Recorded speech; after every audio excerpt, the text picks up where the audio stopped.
Hello বন্ধুরা, দেখো আজকে আমি কি বানাচ্ছি। দেখেছো সবাই এটা কি বটে?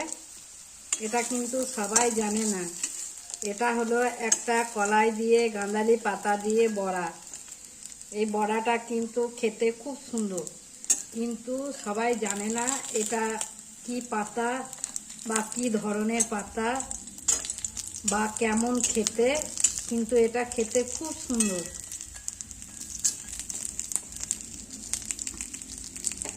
দারুণ সুন্দর খেতে। এই পাতাটা প্রথমে তুলে আনা হয়েছে, তারপর কলাই ভিজানো হয়েছে। কলাইটা ধুয়ে, পাতাটা ধুয়ে একসঙ্গে একটা মিক্সারের বাটিতে ভরে দিয়েছি। তার মধ্যে আদা, পেঁয়াজ, রসুন, লঙ্কা, চিনি, পরিমাণ মতো নুন দিয়ে একসঙ্গে তাকে পিষানো হয়েছে।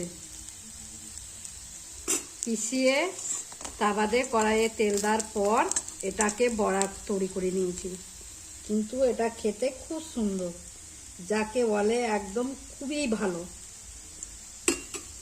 কেউ যদি খেতে চাও চলে এসো আমাদের বাড়িতে। আজকের মতন এই ভিডিওটা রাখি।